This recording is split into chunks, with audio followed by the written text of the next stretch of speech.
Halo, perkenalkan nama saya Tridewi Oktaviani Kobi dari Prodi Farmasi.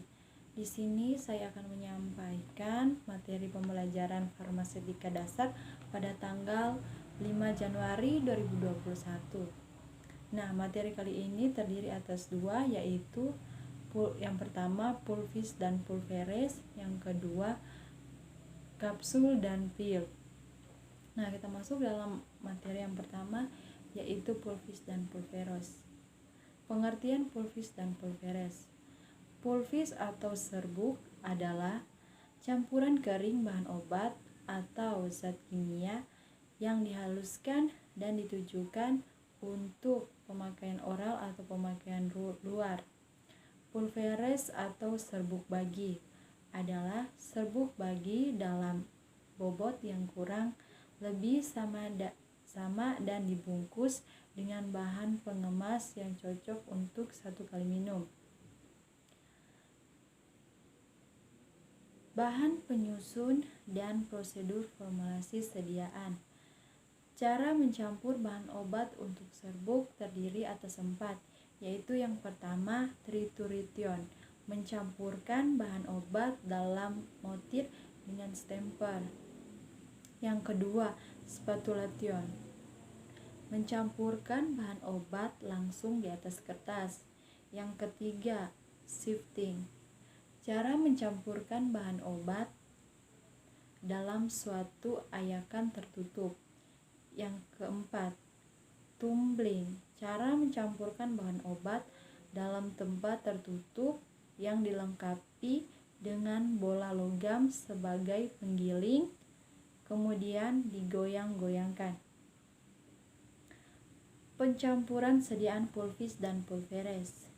Serbuk diracik dengan cara mencampur bahan obat satu persatu, sedikit demi sedikit, dan dimulai dari bahan obat yang jumlahnya sedikit, kemudian diayak.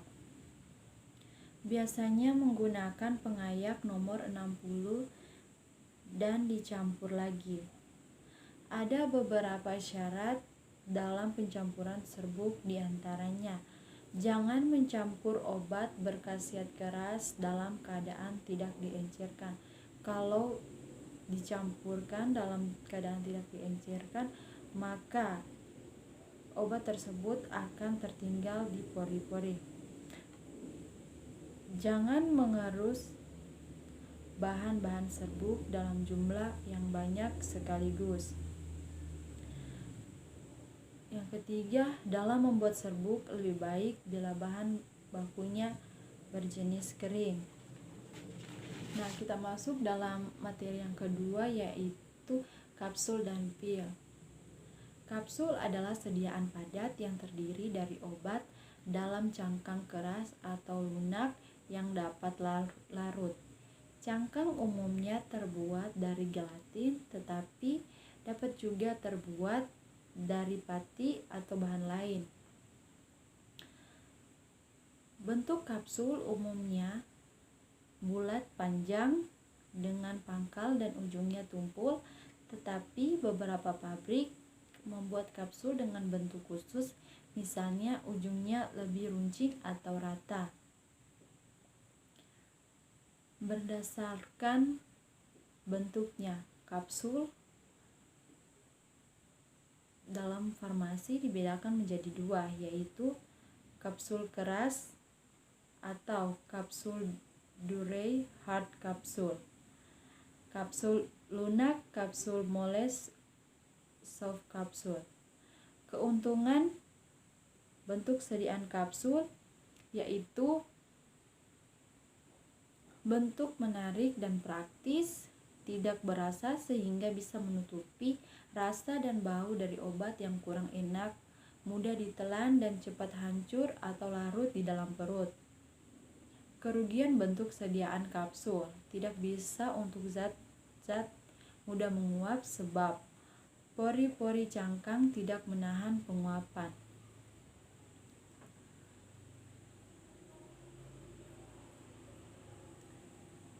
Pill well, atau dari kata pila artinya bola kecil.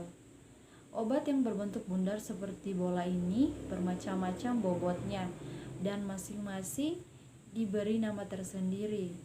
Pilulae menurut F13 ialah suatu sediaan berupa massa bulat mengandung satu atau lebih bahan obat yang digunakan untuk obat dalam dan bobotnya 50-300 mg per pil. Boli adalah pil yang bobotnya di atas 300 mg. Keuntungan pil yaitu dapat menutupi rasa dan bau yang tidak enak dari bahan-bahan obat dan memberikan obat dalam dosis tertentu. Sifat-sifat kapsul. Sifat-sifat kapsul terdiri atas 4, yaitu cukup stabil dalam penyimpanan dan transportasi. Yang kedua, dapat menutupi rasa dan bau yang tidak enak. Yang ketiga, tepat untuk obat yang teroksidasi dan mempunyai bau dan rasa yang tidak enak. Yang keempat, bentuk kapsul mudah ditelan dibanding bentuk tablet. Sifat-sifat pil. Yang pertama, pil yang baik haruslah mempunyai tingkat plastis, kelakuan, dan daya ikat yang baik. Yang kedua, pil haruslah tahan dan memiliki daya lekat yang cukup untuk mempertahankan bentuk. Yang ketiga, selain itu, pil haruslah plastis agar mudah untuk dicetak. Yang keempat, tetapi hal yang paling penting diperhatikan adalah massa pil haruslah dapat hancur dalam dan melarut dalam saluran pencernaan. Nah, sekian dari penjelasan materi atau penyampaian materi farmasetika dasar pada tanggal 5 Januari 2020. Saya ucapkan terima kasih.